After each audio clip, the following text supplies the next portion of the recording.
We are bringing today Adam Jacob. He wrote a few years ago, last year, about ethical consulting, and we thought was a great. I mean, in these times where we see that artificial intelligence is getting rapidly everywhere, and in the professionalism in the profession and in many other places is not always take up to the standards.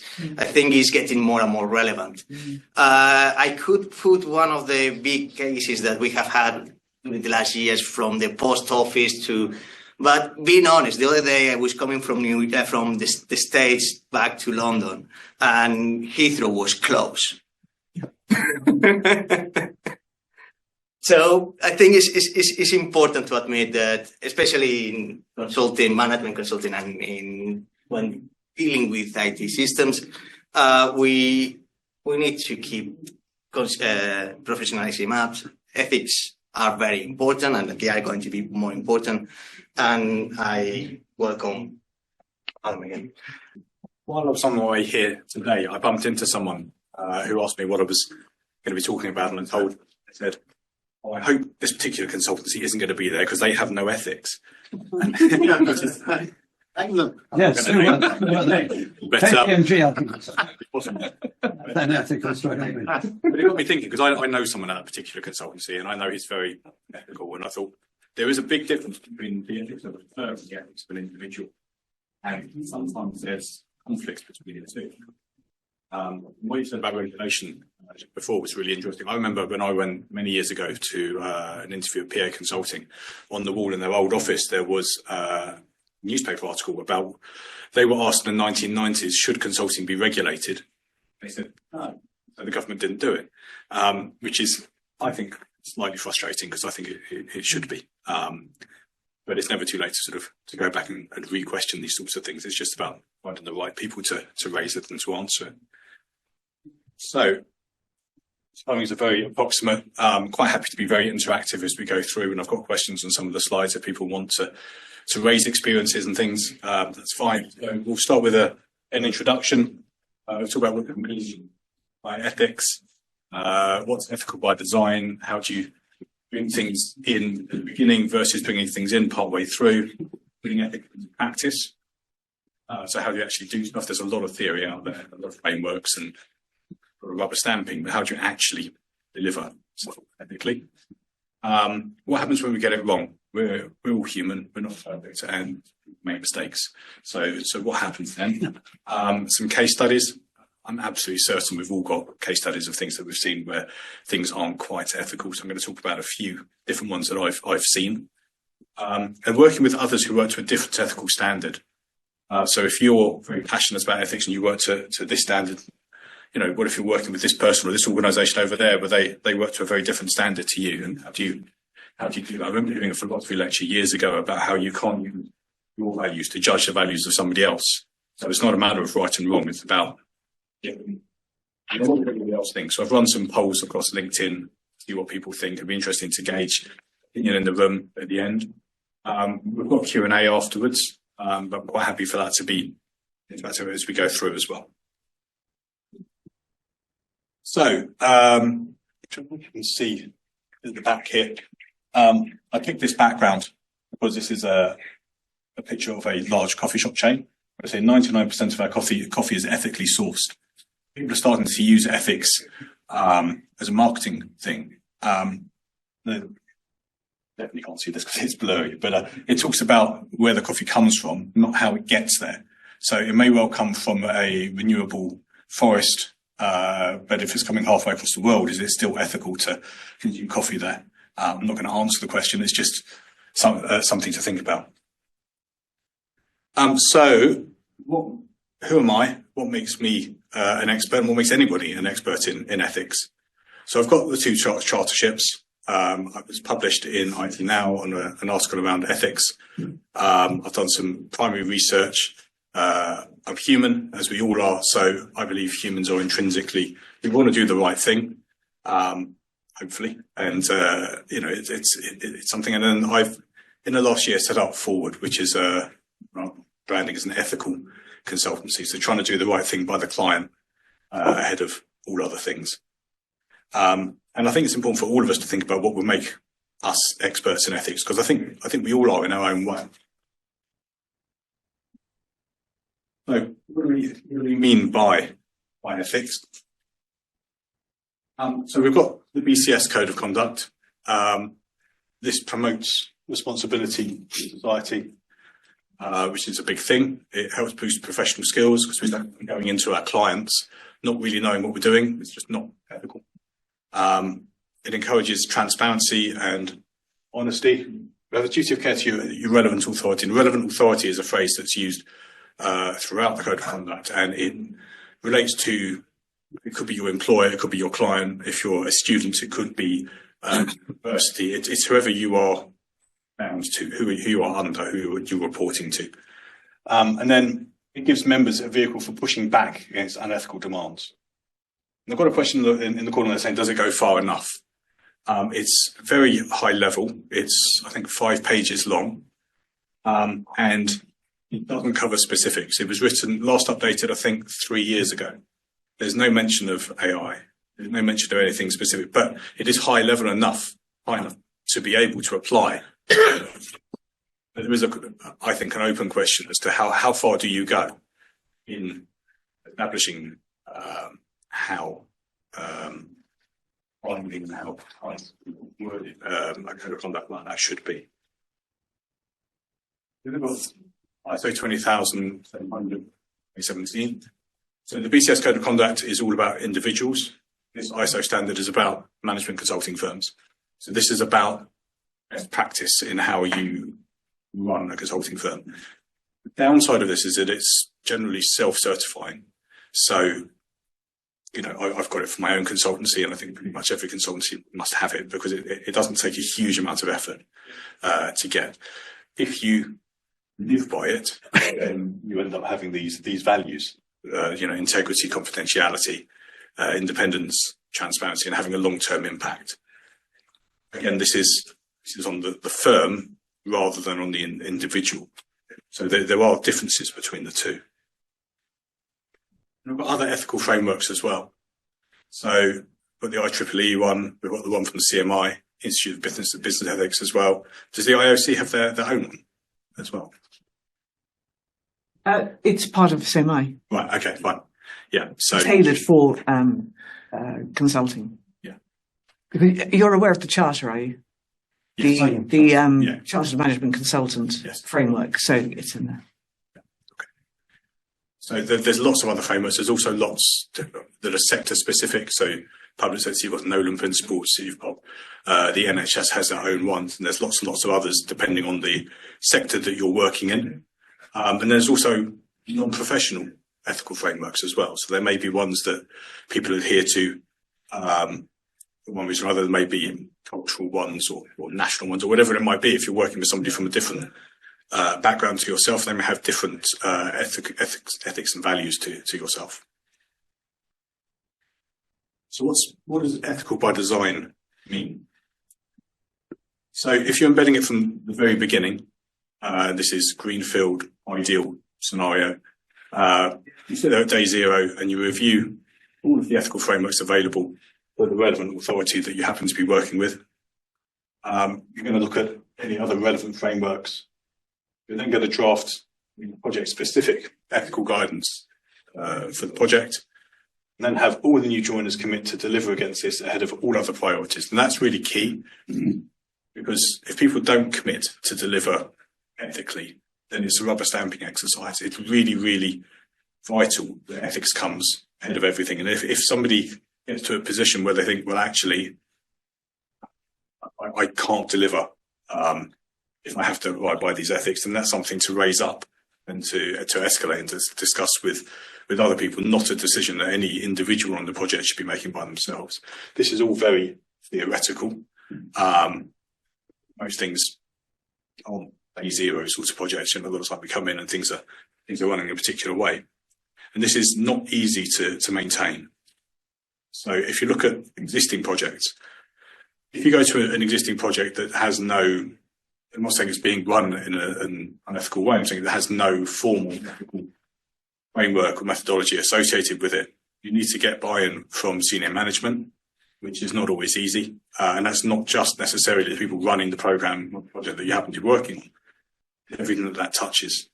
So if you're working with third-party suppliers, or if you're working with other departments in the organisation, you need buy-in from everybody that you're interacting with. You've then got to be realistic about milestone dates. If you're going to be bringing in ethical reviews, we'll come on to how that can be done later on. There is a risk that that's going to impact milestone dates. If you're going to do something in the right way rather than the quickest way, things may take longer, or take more people. And then there's upskilling and gaining commitment from the team as well. People have a general idea of what's right and what's wrong, but again, using their own personal opinions on that versus a unified and agreed approach is different. And it may take time, which again may impact milestone dates. Time to train people can have associated costs as well. So putting ethics into practice.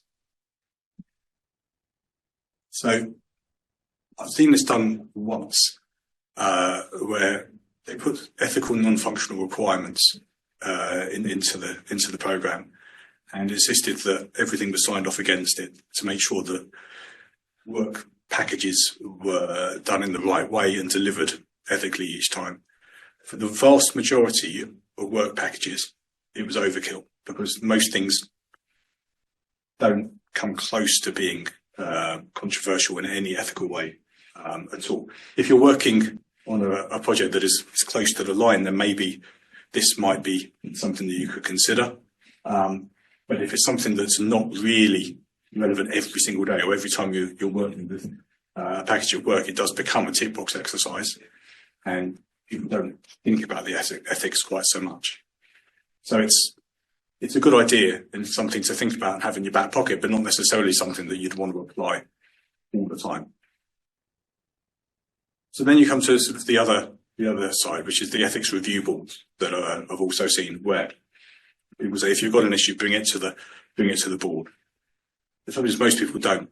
So you end up in a situation where people can circumvent ethics, and nobody's going to take something to an ethics board if they think there's a chance that it's not going to get approved. So the only things that end up going there are the things that don't need to go there. So you really need to think about the workflow around this, and whether everything should be touched by the ethics board, or whether you need a soft touch and a big board, however you want to do it. But you've got to think about how much power an ethics board actually has, because if people are able to circumvent it, what's the point? Or is it used as a point of escalation, where somebody's seen an issue? Has anybody here had any experience with either ethics boards or using them as non-functional requirements or any other way? No. I see that one of the challenges that it's not even if they reject it or not, is if you bring something to the ethical board, they will want to consider all that, and that might slow your project. Yeah. So in the interest of time, you might feel pressures around to don't go to the ethical board. Interesting. So one of the problems with regards to time, I did a project several years ago around clinical trials, and they have to go through ethics boards. It's non-negotiable. But the ethics boards only sat geographically at certain times of year in certain places, and waiting for your ethics board would slow down clinical trials significantly. And so implementing these things and making them mandatory, if you don't have the manpower to deliver on it, is actually really, really, really tough. Again, it's a nice idea, and obviously in clinical trials it's essential. You have to do these things, but there must be other areas as well. I've only ever really seen ethics boards on a sort of company scale or an organisation scale, never on a project scale. And the effectiveness of those is questionable, I think. I agree with what you said. Important things tend not to go there. Yeah, I think sometimes when it's at a company level, it doesn't filter down to the projects. You need it all the way through if you're going to have one. You need the grassroots buy-in as well as the senior buy-in. You need some things to really work. And is there something around individuals who have got professional association memberships that are very rarely being withdrawn? Pleasing standards of behaviour. So are there actually teeth to the codes of practice you sign up to actually have them implemented where they're not applied? So I'm not aware of anybody who's effectively been struck off for ethical breaches. Obviously in medicine it happens, and in law and other professions. Yeah, sorry to come in on that. Actually, that was one of my questions for tonight. Because, funnily enough, I live in a block of flats, and I found out recently that the chartered surveyor that runs the management company we use has been struck off. One of the things that always troubled me with the BTS ethics is that no one ever gets struck off that you hear about. So what's the point? So yes, I very much agree with you. So another question that follows on from that is, would clients care if you were struck off? Because the vast majority of clients don't ask for you to be a BCS member to be able to work on a project. So if you were struck off, would they know? Would they care? And it's difficult. I think they should, because if you're struck off, you've done something that you shouldn't have done. It could matter though on a tender. If the client's going for a public tender, then the other way around is the advantage of being a BCS member and having all sorts of accreditations is that, we are providing the best framework. But if and this is kind of going back to what I was saying before, things collapse because people don't know how to buy consulting. And so if they heard that this consultant was struck off, it would matter if they bothered to ask. Yeah, it's interesting. I think we should have we've got a register where you can look up people who are chartered. We don't have a register of people who were chartered. And whether that's that's dodgy territory, because one thing is that you're struck off, and then you have to live with that the rest of your life, besides you steer your ethics and values approach. So it's difficult whether it's permanent or temporary. And actually, the post office scandal is a really good example of why there should be a standard that people are held to legally. Yeah. Because if all of those people working in IT had been held to account, that would have been much more serious. They'd have been thinking that way rather than going with the culture of just, tugging their forwards and going on. Absolutely. But that after that, I thought there would have been noise, but I haven't heard anything. It's not very quiet. Yeah. Yeah, no, I agree. I definitely think it's something that ought to be looked at and explored. Whether we want to go as far as medicine and as law and that sort of thing, I don't know. But there should be ramifications for breaching codes of conduct and breaching ethical standards that you have. You've signed up to. If you've got a charter, if you've got membership, you've signed up to agree to these codes of ethics and to do the right thing. So there should be some sort of ramifications, definitely. Yeah. There's a parallel that comes to mind, if I may, was when we first made a lot of fuss, I would say, about quality assurance, quality. And we said it must be done at the highest level, must report to the senior level, you must have a dedicated team and so on. And the point I want to make is how you resource that lot. And you don't want to put into the quality team people who are only good on projects. The quality people tend to go into projects. Yeah.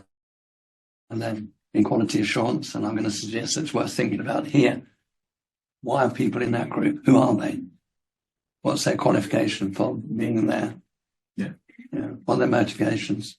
And so on and so on. Yeah. There's some real difficulties, but there always are. Yeah, it's a valid point. And if you suddenly said tomorrow there's this new way of doing things, and we don't have enough people to validate that for everybody from day one. So it's a question. And if you acknowledge that it is something that should be done, but you can't do it straight away, how do you deal with that transitionary period? It's where you're saying we know this isn't right, but we can't do it right just yet. It's not easy. It's not easy. I think I'm making a stronger point that you don't get past having the group up. There's a project need that get taken out, and it's a question head count, then you put somebody else in. Yeah. Just A specific oh, role body. in quality. Right? A specific role on quality. So you bring in a this or that, of this or that, and a quality person. Yeah, it's interesting. It's interesting. It's not easy because it immediately affects the cost of the project. But also if you have the capability, because you may not have the capabilities, right? So Yeah, You're just a hot body if or a warm body. if the people in delivery are focused on delivery, they may not have the capabilities to focus on quality. And same way here, if you have people that are good on delivering, they might not be as good on looking at ethical questions. and there could also be a conflict of interest if they're focused on delivery and ethics. Oh yeah. It does need to be somebody who's ideally independent of delivery and can say their piece without ramifications to themselves. Good luck with your crew development. Yeah. When you slow my project down, and make me be. We meet later on. Yes. Good luck. When on your assessment board. Oh, Jacob, yeah. Good chap. We'll give him. Wasn't he the guy? Oh, yeah. That's fine. There we go. Yeah, it's Too cynical, isn't it?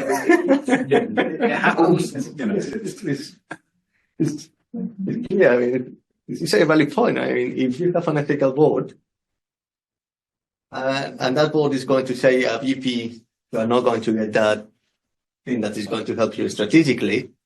Yeah. What are you going to make? How are you going to ensure that the VP is not getting that person out of the company? Or Yeah. Yeah. Well, we know his career's finished, don't we? Well, so you and I concerned. We can run a mile on. isn't it? It's Yeah,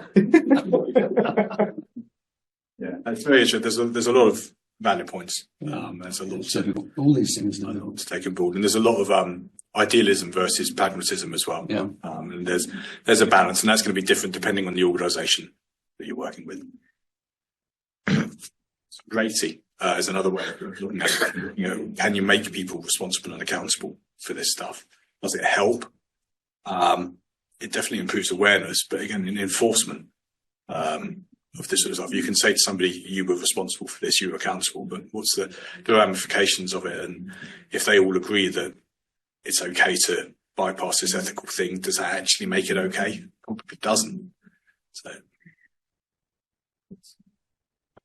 So what happens when we get it wrong? Lots of different scenarios where you get it wrong. So kickbacks from vendors during a vendor selection. I've certainly seen this loads of times where you're doing an impartial vendor selection for a client, and one of the vendors says, "If we get offered this, then there'll be 20% back for your organisation, not individual things, but for the individual." Really outrageous, but back to the organisation who helped set up the vendor selection. It happens. I've seen it more than once. The other way of doing it is not saying, from a cash perspective, but license deals and things. So if you do this for the client, then the consultancy will get so many licenses for development purposes or training courses or whatever it might be. I've dealt with this personally by sort of full transparency with the client. So if a vendor says, "We'll do this," go straight to the client and say, "I've been offered this for my organisation." It could potentially affect the way that, the results are recommended or the recommendations are delivered. So I want that to be, I want the client to be aware, because otherwise it's not necessarily balanced. And you can go through a vendor selection very, very rigidly and say, "These are my criteria and this is how I'm applying them and scoring them," and this sort of thing. So you can have impartiality in the system. But ultimately, if you know in the back of your mind that your boss at your consultancy would quite like you to pick this one, it's very difficult to kind of make sure that the client's getting the very best thing. In the case that I'm thinking about right now, I went to the client and the client said, "Go back to them and tell them to retract it, otherwise they're off the selection completely," which is probably the right thing to do. So it's not easy. There's lots and lots of things that don't quite become bribery, but it's not quite. That is bribery, isn't it? Well, on the financial side, yes, it is. That's your point. You want lunch? We should have lunch one day. Yeah, but then there's other things where you have partnership agreements where to keep your gold standard with a particular vendor, you've got to deliver 300 instances of a particular thing for a client. So you're going to include that more than you are somebody else. So how does that make you impartial in regards to the client? It's not always clear cut. And sometimes it's not just about the final answer. It's about you're going to include that person because you should. It doesn't mean they'll definitely get to the end, but should they even be at the starting point? I've seen lots of projects where they've been implemented in the wrong technology purely to meet the needs of a partnership agreement, which is shocking. That is shocking. Yeah. Reputational damage. So if you make a mistake ethically, you may find, we mentioned the Horizons one before, but you may find that clients want to disassociate with you, sometimes very, very quickly. And employees may not want to be associated with you. Employees won't necessarily leave straight away because most of them won't until they have something else lined up.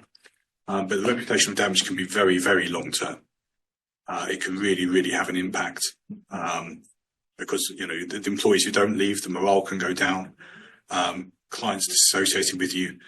It may not be instant as well. You may think everything's okay, but you just don't get renewed and you don't get invited to bid for other things. So there is a cost associated with being unethical.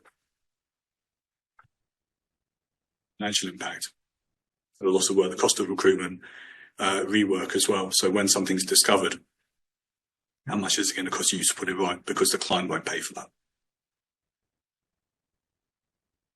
So case studies. I'm absolutely certain we've all got hundreds of these. I've tried to pick a few that are slightly different. But there's lots and lots of others out there. These aren't the biggest and the scariest. They are scary that happened. So this one was a large consultancy. This was several years ago when it was a bit of a secret how you get an app approved in Apple's App Store. And an Apple employee had leaked what you have to do to get your app approved. And the consultancy said to me, take that, rebrand it, put it in a client deck and say, we know all about mobile. This is how we're going to help you get your stuff approved. And it's not right. They said, make this appear like it's your own research and it's your own work. And it was just very, very uncomfortable. And I said, we need to quote the source. We need to at least reference it. But they weren't happy with that. They said, no, this is what we do. And this is putting the client first because this is how we get the client's apps through the App Store. So they tried to justify it, which is worse. It's I raised it and nobody took my side with that, and I thought it was a pretty poor experience. A publishing house. So two consultants were arguing about identity management, blaming each other for the failures of the program. I was asked to come in and work out, which one was right, which one was wrong.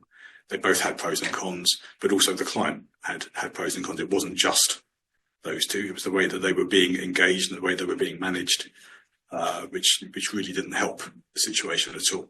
So working through these, I used to work for one of the consultancies previously, which made things slightly awkward.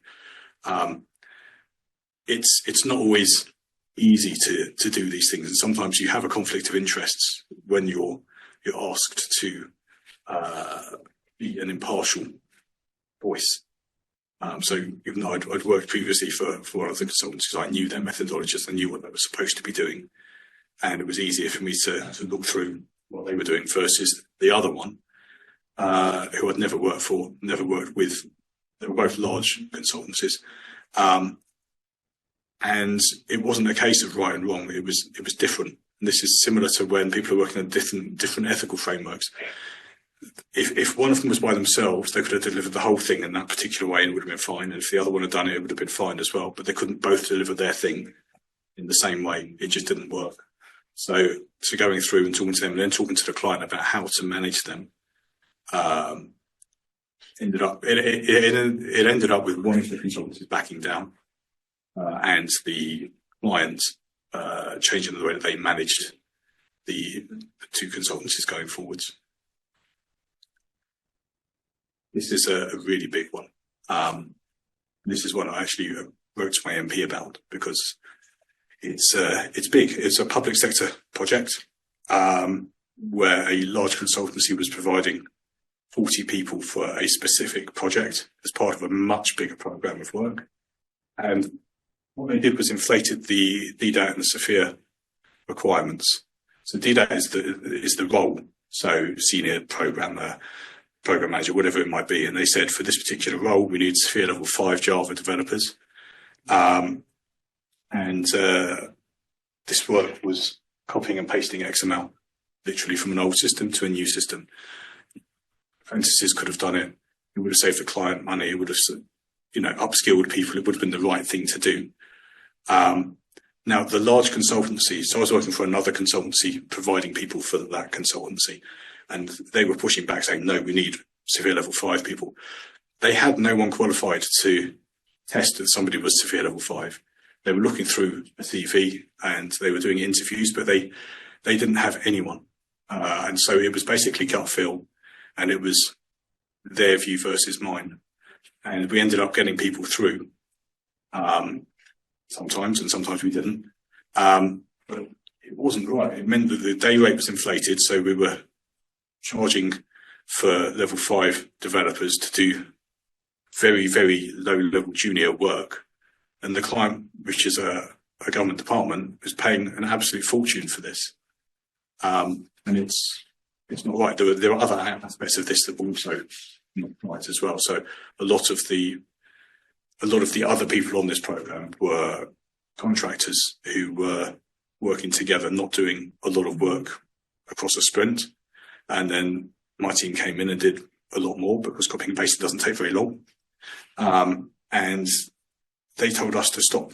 They said, you're going to make us look bad. And we said, well, we're literally just doing this. And I had a very open conversation with the developers in my team and said, look, I'm not going to tell anyone, how long does it actually take to do one of these things, start to finish, test the whole lot?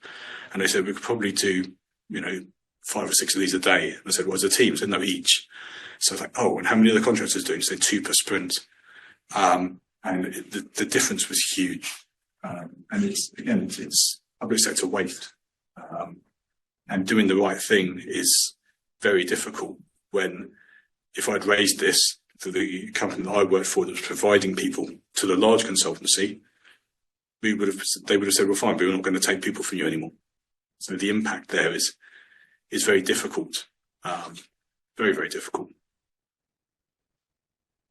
I think that happens quite a lot in some of the larger consultancies whereby lower level consultants are charged out at a higher rate. Yeah. I've personally been told not to put my level on my LinkedIn just in case the client looked up and discovered that I was actually being charged to them at a higher level than I actually was.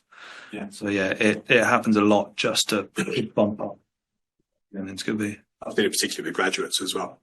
Been told don't say anything, and then they innocently go and ask for a day off for graduation. The client's like, what? Yeah, I've seen that over and over again. And people are charged out at completely different rates for different projects, and then they may come back and meet the same client in a different role, and it's all a bit strange. I was on a project once where I got introduced as a different type of architect every day to different teams, which is completely ridiculous. But yeah, it's again, I'm quite open with my experience and what I've done and what I haven't done, and I just feel that for me that's important, and I think it's the right thing to do. But yeah, certainly the large consultants, a lot of them don't want, or a lot of them have internal levels that don't map to the external levels as well, which is also really iffy. So I know some will have internal levels, level 1, 2, 3, whatever they want to call it, which is internal, meaningless to the client. The external ones would be a developer, senior developer, whatever it might be. But the mapping isn't always the same. Another one, so I was working for a large consultancy, but into a client and sent on a 2-day course in Barcelona, which was very nice. But told not to tell the client coming and to still charge to the client and to answer calls and answer emails. And book 2 days to the client and not to book any time to the course. The problem was that both suffered. So I don't feel that I learnt enough on that course as an attendee, because I was ducking out to take calls and jumping into meeting rooms and preparing slides in the background and that sort of thing. And the client wasn't getting a full day's worth of work out of me as well. So both suffered. And it's never right, that sort of thing. I don't think it's quite as bad as charging 2 clients for a day at the same time, which is also completely unacceptable, which I've seen done elsewhere as well. But it's not far off. It's wrong by everyone's definition. That reminds me I don't know how truth they are about these histories that during COVID, with remote working, you have these entry-level engineers, and they were applying to 5-7 roles, and they were doing really bad cool job at entry level, but they have 5-6 positions, and they were meetings and everything. But well, I mean, you were having the baseline person, and they were like doing 7 works at the same time. Yeah. No, I know. There's lots and lots of this stuff that goes on, and it's scary. It just reminds me of way before COVID. I remember bumping into somebody from a different consultancy on client site, and he used to turn up at 10 a.m., read the paper, go out for a long lunch, and then leave about 3 o'clock. And I said to him, "What are you doing?" And he said, "Well, I'm here to support a system that's no longer live." So he was there on a fixed term contract for several years to support the system they thought was going to be there for a long time, but it had been decommissioned. And they still agreed to pay this guy, but he was never ever going to get a call. Just didn't think. He had to turn up every day. I know it's crazy. He had to turn up every day, but he had literally nothing to do. So yeah, it's people taking multiple jobs working from home is it's a whole other issue. Mm. Yeah. So I'm going to touch on working with others who work to a different ethical standard. So we've got PCS versus Engineering Council, PMI, ACM, all of the different ones there. A lot of the time, the differences between them are minor. And sometimes the focus is different. And a lot of times it's all about open compromise. So you don't want to say, well, I'm staunchly following this one because that's what I'm signed up to do. If you're doing that one, off you go and do that. And having different documents with different titles and that sort of thing, a lot of the time they're achieving the same thing through different means. And it's quite rare, especially with these cases, it's quite rare to have an ethical framework where they completely conflict. And if that happens, you need to have a conversation with the client. So, well, take a step back. What are we trying to achieve here? Rather than which is best, because you're never going to win the which is best argument, because you're both judging each other's by your own standards, and because you're used to one, the other's unlikely to be better in your eyes, and vice versa. So if you look at what you're trying to achieve rather than which is best, you're more likely to get a better outcome from that sort of conversation. And what does everybody else think?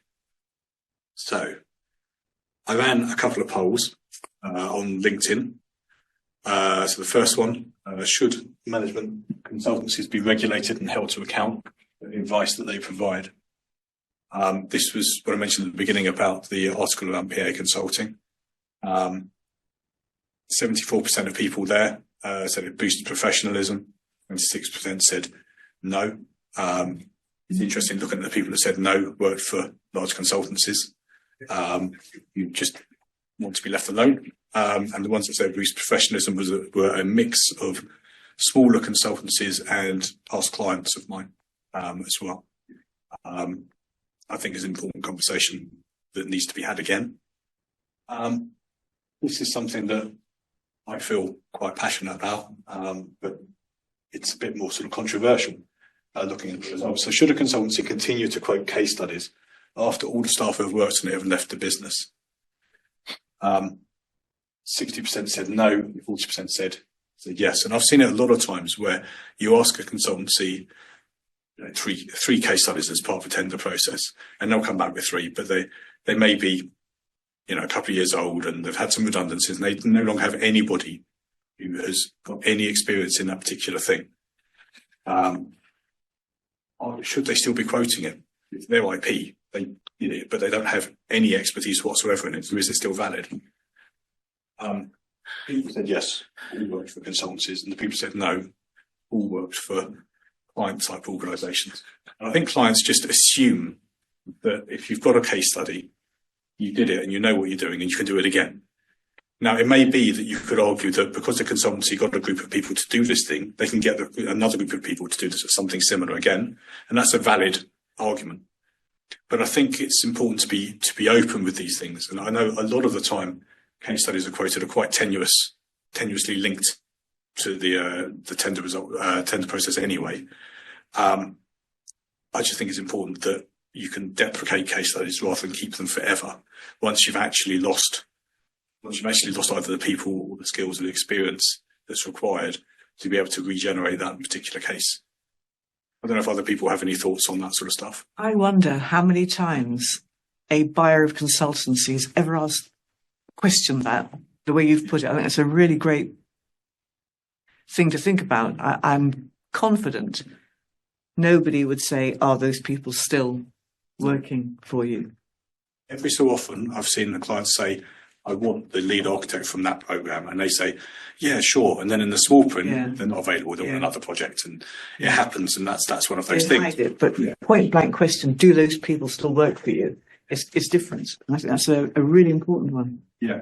Because even if those people aren't available, if they still work there, you can ask them a question. You can approach them and you can not necessarily make them available to the client, but available to the consultant it's slightly different. I think it's really, really important that people are transparent with this sort of thing. Even if the case studies were dated, that would help to give clients an idea. I remember when I joined a large consultancy and I was shown a case study as an example of the type of work that they did here where I was joining, and I looked at it and went, well, I don't think you did do that, because I did that myself for a different small independent consultancy 18 months, 2 years ago. So the last time you could have done that would have been, this was a procurement tender, so this would have been in a 3-year cycle. So it would have been 4.5 years post as a minimum, and they're still farming that out as, they're current, up to date, they're able to do this. And I knew that I was brought in for a fact because they had done such a bad job. They didn't want to use large consultancy again, so they brought in small independent consultancy, which was me. And then I found out that they're still trying to live off that. So, if you date it, and then clients can tell whether it's still relevant to this day. Yeah. No, I agree totally. And also to be specific about what you did. I worked for a large consultancy that used to put up big motivational posters about we did this and we helped the government do that, and 20,000, whatever it might be. And, it all looks very fancy. And then I went for an interview at another consultancy and had a very similar poster. And I said, how does that work? And they said, oh, we did the hardware and they did the software, but they both claim full responsibility for the whole thing. And I think being very specific about what your involvement was, rather than saying we saved the world, is really, really important as well. But again, clients don't ask. People get away with it, and so they do it again and again and again. It shouldn't be that way.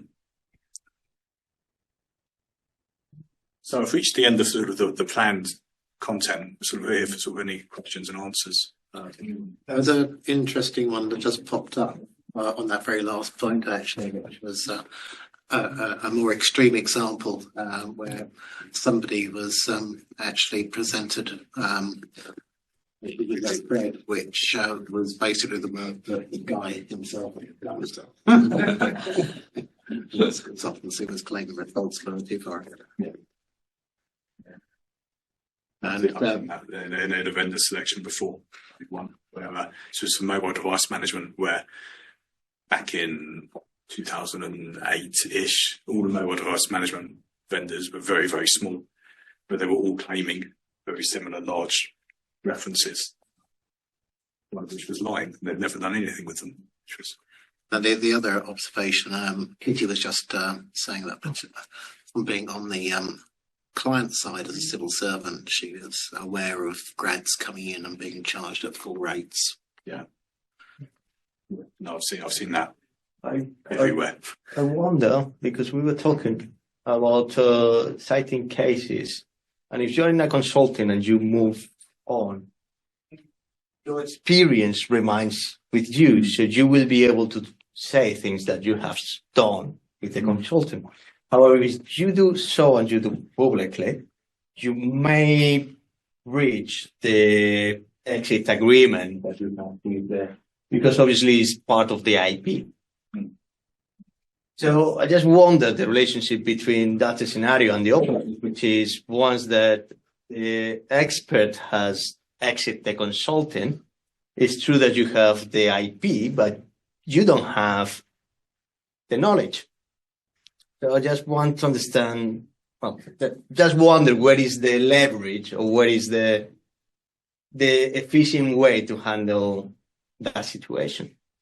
It's really difficult, and it works the other way as well. So if I join a new consultancy tomorrow, can they quote my case studies if I worked on a project? No, but can they? It's not clear cut.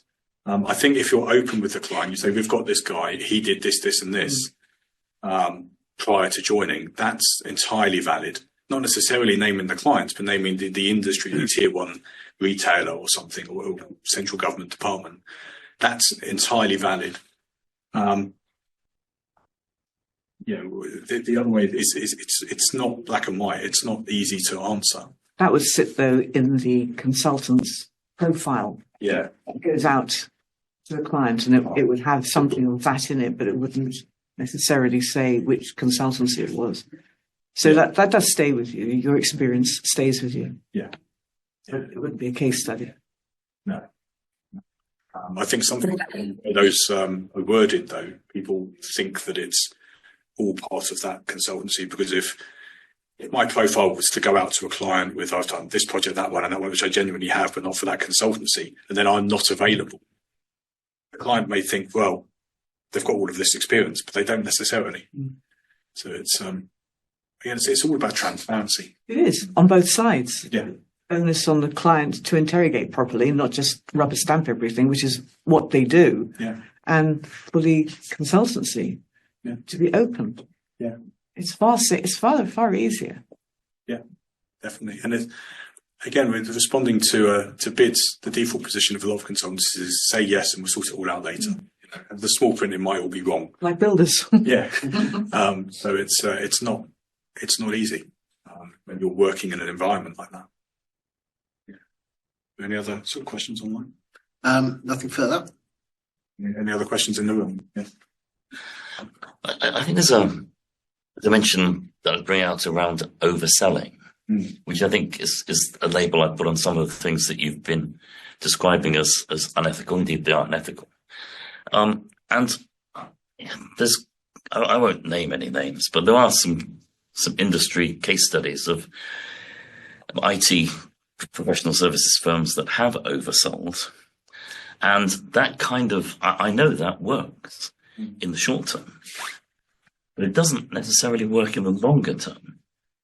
And so I think for me, there's a dimension of ethics, which is about that kind of long-term sustainability, because you don't really want to win a piece of business. Well, let me qualify that. The consultants, the delivery consultants, don't really want the sales team to win a piece of business which they can't ultimately deliver, because that is terrible. And if that happens, you won't get the second piece of business, the third piece of business. And as somebody who's led consultancies myself, what you're trying to do is to land and expand. You're trying to land, over deliver, and then from that generate a set of further pieces of work that the client wants you to do because you were so good at your first piece of work. And typically a client will limit what they get you to do on the first piece of work to limit their risk. Yeah. So I think for me, I've always set the ethical bar extremely high in the consultancies that I've led, and I've always admired consultancy leaders above me who do similar, because ultimately that wins in the longer term. And I've always been uncomfortable with the sales consultants, who sometimes are called partners, but sometimes are actually called sales directors in some consultancies, who have their eye on their current quarter's sales bonus and the holiday that they're going to get for them and their family. And so I think there is a dimension which I would emphasize, which is that I believe that and I suspect you do from the way you've positioned your new consultancy, I believe that actually you win in the longer term if you set the ethical bar high. And I always give advice to my consultants that if you are in doubt about where to set the ethical bar, set it even higher, because longer term you will win.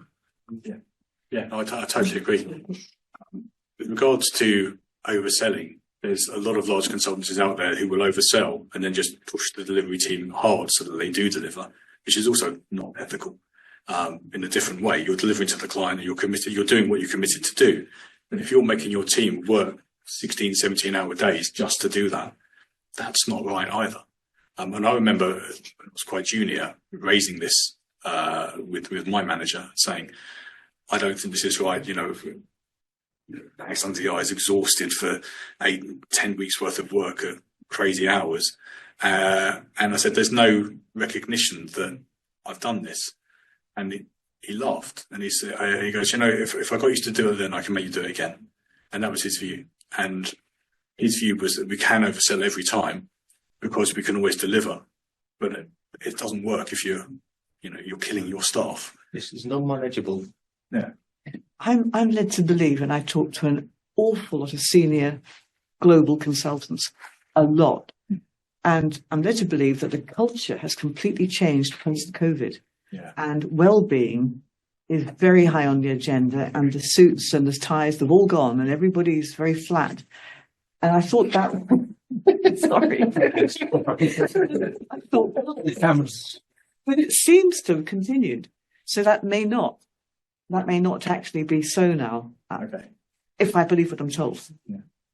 I definitely think there's been a change. Certainly, the last time I worked for a large consultancy was a few years ago, and the induction was very much, this is the way it's going, and you don't have to do all of this. But there was still a lot of people who ignored that and still worked in the older ways. And I think it depends who you're working for within those organisations. Yeah, but it's overselling is a problem. I think also overselling comes along with the client first ethos, because you're pointing out that once a position has been oversold, it then passes to the delivery consultants who have to apply the client first principle. And the only way of getting out of an overselling position, if you've got a fixed resource, is to burn the midnight oil, work at weekends. And I'm also very aware that consultancies are changing. They're trying to change. I'm not so sure they're actually changing, but they are trying to change. In that Gen Zs and others are basically saying, Exactly. you know, They won't do it. They won't do it, and they will leave quickly if you try and do that. So and anyway, I do think it damages people longer term. Anyway.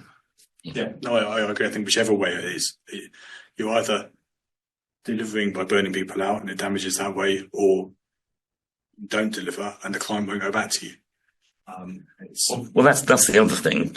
I think clients' expectations are changing. They used to think that consultants used to arrive, they would burn the midnight oil, pull off miracles, but I think even they're beginning to, our clients are beginning to think, well, I don't really want consultants around here working ridiculous hours. It's just.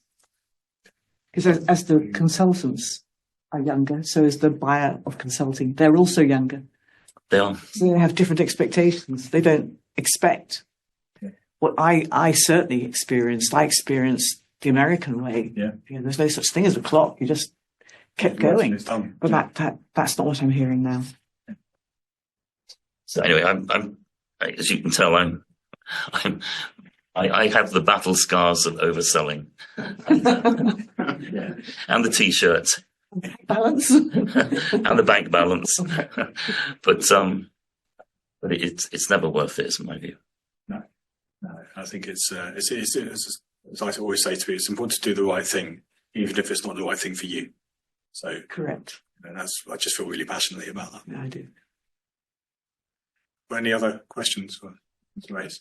We talked about the ethics in delivering a project or in the bidding process, but